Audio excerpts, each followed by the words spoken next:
ఒక చిన్న క్వశ్చన్ ఏంటంటే, సో ఇక్కడతోటి మూవీ నుంచి ఎండ్ చేసేద్దాము. అంటే మీ నుంచి అంటే ఇప్పటివరకు మీరు యాక్ట్ చేసిన మూవీస్లో కొందరు పేర్లు చెప్తాను, వాళ్ళ నుంచి స్టీల్ చేయాలంటే మీరు ఏం చేస్తారు? జస్ట్ ఒక 4-5 నేమ్స్ అంతే. సో చిన్న ర్యాపిడ్ ఫైర్ అనుకోండి. సో అరవింద సమేతలో యాక్ట్ చేశారు. సో ఎన్టీఆర్ గారు ఏం స్టీల్ చేస్తారు ఎన్టీఆర్ గారి దగ్గర నుంచి? ఆయన దగ్గర నుంచి స్టీల్ చేయాలంటే ఏం చేస్తారు? స్టీల్ చేయడం కన్నా ఆయన రిక్రియేట్ చేసిన ఒక సీన్ నేను చేయాలనుకుంటున్నాను. అంటే అవకాశం వస్తే అలాంటి అండ్ నాగబాబు గారు షార్ట్ ఇన్ అరవింద సమేత, ఆయనకి బుల్లెట్ తగిలిన తర్వాత he struggles to save him కార్లో. What an emotion, what a performance అది. అంటే ఆ సినిమా చూసేటప్పుడు అనిపించింది, ఇలాంటి సీన్స్ మనకి ఎప్పుడు దొరుకుతాయి. సో సటిల్ అంటే the way Trivikram garu handle the camera, the way the whole emotion is shown from him. అదొకటి కొమరం భీముడు ఆ సాంగ్. నైస్. సో బాలయ్య గారు చేశారు కదా కలిసి. బాలయ్య గారు అంటే ఆయన ఎనర్జీ స్టీల్ ఎనర్జీ లైక్ ఎండ వాన దుమ్ము ధూళి ఏదున్నా ఎనర్జీ తగ్గదు. రామ్ చరణ్ గారు హైస్ ప్రొఫెషనలిజం. నాని గారు మీకు బాగా తెలుసు.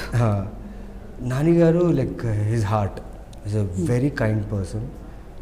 అంటే ఎవరు వెళ్ళినా ఆయన దగ్గర నో అని చెప్పాడు.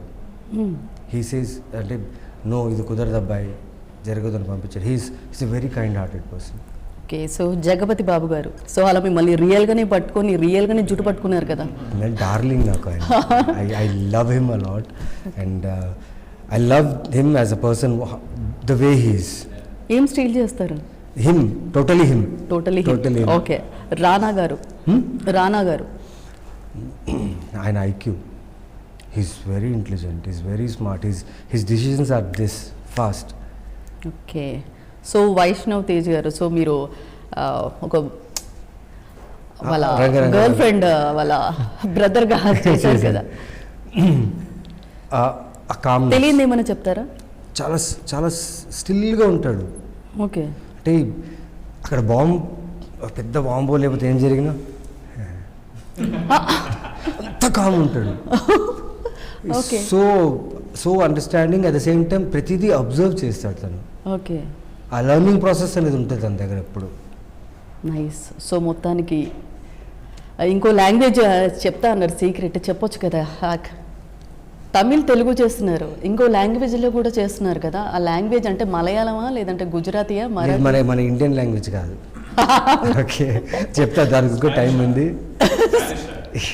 Kind of. సో మొత్తానికి మీరు ఇంకా లాంగ్వేజెస్లో చేయాలని మనస్ఫూర్తిగా కోరుకుంటున్నాం. దట్ టు 11 మంచి హిట్ అవ్వాలని మనస్ఫూర్తిగా కోరుకుంటున్నాను. Thank you so much. And